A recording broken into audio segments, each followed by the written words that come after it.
Echo Bravo, please, ending Echo Bravo. In the world of ham radio, what people at home or DXers want to do is they want to be able to not only hear but confirm what we consider a contact or a QSO with these rare entities. It's kind of like stamp collecting. You have a stamp, then you can say, my stamp collection has these items. In the ham radio world, we can reach different levels of status, including honor roll, if we have confirmation that we've had an exchange with those rare places.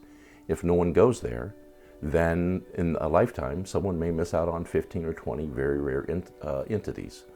So our goal, our group, is we like to go to the rarest, the top 25, and activate those.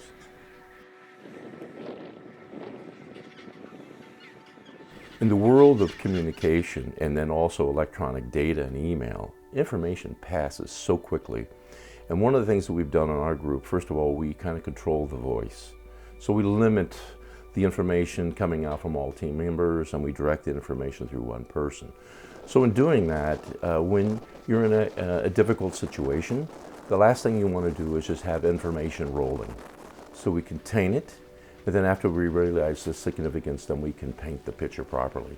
The last thing we want to do is to get the people who support us so well within the British government and the South Sandwich, South Georgia, alerted about something that was not really of that significance. And I'm lucky to say, and for future DXpeditions, we didn't have anything that really put us in a position of life loss or anything like that. We just had some challenging points. It's been a rough night.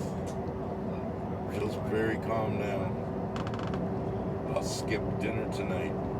Looking forward to the great breakfast in the morning.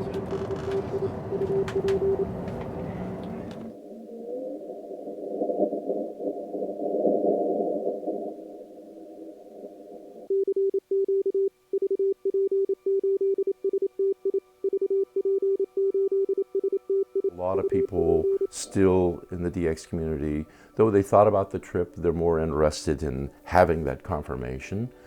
And without them having the real experience of getting to an island, crawling out of a boat, having a sense of danger, carrying 5,000 pounds of gear, setting up in a camp, setting up antennas all day, and then setting down to operate for 5 to 10 days nonstop.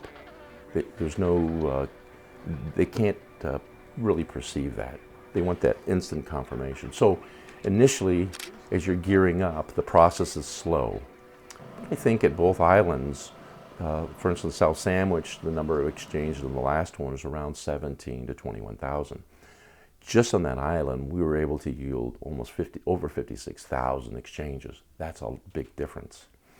Up at South Georgia, the last group there, I think it was probably around 30,000. We were able to deliver very close to 90,000 exchanges during our trip. So it was very successful. I think people were fighting for that opportunity because of the rareness, because it could be another 15 years before this trip occurs again. And many of the amateur radio community may not be around to ever reach honor roll status. So as the days went on, the panic grew, knowing the reality of this. And then when you have upsets and you go off the air, then they even get more challenged. Is this it? Am I never going to have this in my life, this exchange of this confirmation? And then, so that's the anxiety. There's that old saying that says, in order to know where you're going in life, you need to know where you came from. Because even after you reach success, after you get there, no one appreciates the path that you went through to get there, except from the people where you came from. So, though I live near Washington, D.C. and Maryland, it's very important for me to get back to the community I grew up in. That's how it started with Dorothy Grant and supporting those projects with youth. So far, we've been involved with working in Ethiopia, Rotoma, many different countries, but we've incorporated probably about 8 years ago in our group that if we're going to go to an exotic area, we want to be able to give back in that community, whether we bring a doctor in our team that assists, whether we bring supplies, leave tools, meet with children, incorporate those and things.